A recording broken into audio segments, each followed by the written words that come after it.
Hello, my beautiful people. Welcome to the most complete spoken English course on YouTube. Here, you'll improve your listening, speaking, and vocabulary skills with powerful real-life stories narrated in natural English. All you have to do is listen, repeat, and respond out loud. Today's story comes from Laura, a lawyer, and it's titled, "Why I Refuse to Defend a Guilty Man." Get ready to follow her emotional journey, learn useful expressions, and truly feel every word. Let's begin. When I first entered law school, I believed in justice. I believed in truth. I believed that being a lawyer meant standing up for what is right, protecting the innocent, and making sure the guilty were held accountable. I didn't expect that years later, my beliefs would be tested by one decision that shook me to the core. My name is Laura. I've been a defense attorney for over a decade. I've worked with people from all walks of life. Some were falsely accused, some were misunderstood, and yes, some were guilty, but wanted a second chance. I learned early on that the law isn't black and white. It's full of grays, full of nuance, and I thought I could handle it all. Until Robert came into my life. Robert was a wealthy businessman. He was smooth, charming, and persuasive. He walked into my office one afternoon with confidence, wearing an expensive suit and flashing a charismatic smile. His voice was calm, almost too calm. He handed me a thick folder filled with legal documents, case files, and background information. "I need your help," he said simply. "They're accusing me of something I didn't do." I'd heard that line many times before, but there was something unsettling about the way he said it. I flipped through the documents. Fraud, embezzlement, witness tampering. The list went on. According to the prosecution, Robert had stolen millions from investors, manipulated financial records, and even threatened people to keep quiet. But here's the thing. His case was tight. He had an alibi. He had expensive lawyers before me who had created a solid defense. He knew how to cover his tracks. He knew how the system worked. He didn't need a lawyer who believed him. He needed a lawyer who would play the game better than anyone else. "Laura," he said, leaning in closer, "I know you're good. I've read about you. I want you on my team. You win cases." I was flattered, of course. His offer was generous, almost too generous. It could have paid for my son's college, my mortgage, and still left me with enough to take a long vacation in Italy. But something in my gut told me to be careful. I asked to speak to him privately. No assistants, no phones, no recording devices. I wanted to look him in the eyes and ask him something simple. "Robert," I said, "tell me the truth. Did you do it?" He smiled. Not a nervous smile, but a smug one. "Does it matter?" he replied. That answer chilled me. "Yes," I said, holding his gaze. "It matters to me." He leaned back, stretched his arms, and shrugged. "Everyone's guilty of something, Laura. My mistake was getting caught." I sat in silence. My hands trembled slightly.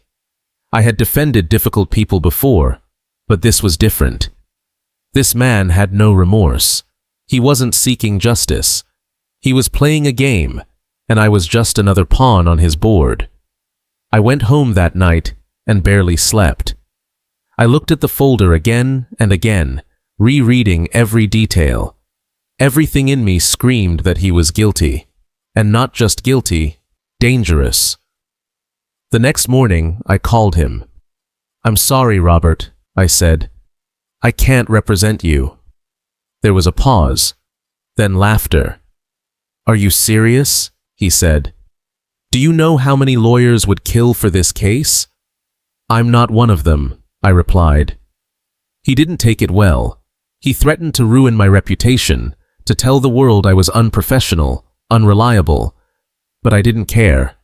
Because for the first time in a long time, I was proud of myself. Weeks passed. I watched from a distance as his new legal team took over. They did everything he wanted, manipulated evidence, attacked witnesses, created doubt. In the end, he was acquitted.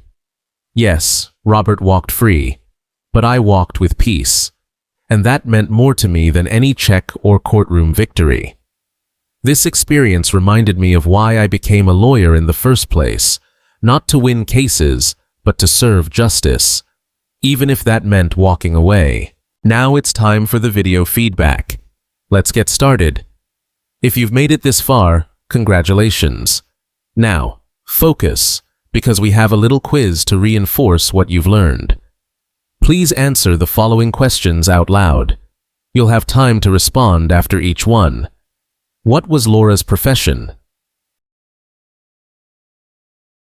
Laura was a defense attorney. How did Robert first appear when he met Laura? He was confident, well-dressed, and charming. What crimes was Robert accused of? He was accused of fraud, embezzlement, and witness tampering. What made Laura suspicious about Robert's attitude? He showed no remorse and treated everything like a game. What question did Laura ask Robert in private? She asked him if he had really done what they accused him of. What was Robert's response when asked if he was guilty? He said, "Does it matter?" What decision did Laura make about representing Robert? She refused to defend him. How did Robert react when Laura declined to be his lawyer? He was angry and threatened to ruin her reputation. What was the outcome of Robert's trial? He was acquitted thanks to his new legal team. What did Laura gain from walking away from the case? She gained peace and a renewed sense of her values as a lawyer. Now, let's go over some vocabulary that may not be so common and explain it with real-life examples so you can fully understand. Embezzlement, the act of stealing money that you were trusted to manage. Example, the company's accountant was fired for embezzlement after $50,000 went missing. Alibi, proof that someone was not at the scene of a crime. Example, his wife confirmed his alibi. He was at home during the robbery. Smug, showing too much pride in oneself in an annoying way. Example, he gave a smug smile after winning, which irritated everyone else.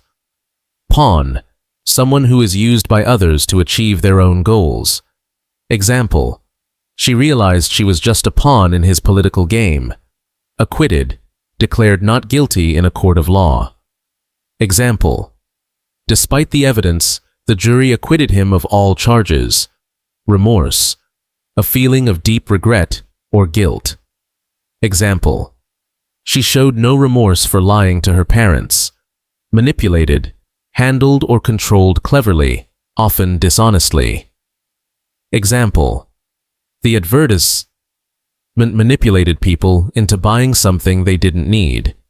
Chilled, used metaphorically to mean deeply disturbed or shocked. Example, his cold tone chilled everyone in the room. Nuance, a subtle difference in meaning or expression. Example, understanding the nuances of body language can improve communication. Flattered, pleased by someone's praise or attention. Example, she felt flattered when her boss complimented her work. If you enjoyed this video, don't forget to subscribe to Docentes DigitalesTV so you can keep learning with more videos like this one. Like, share, and leave us a comment so this content can reach more people who want to learn English in the most natural and powerful way possible. See you in the next story.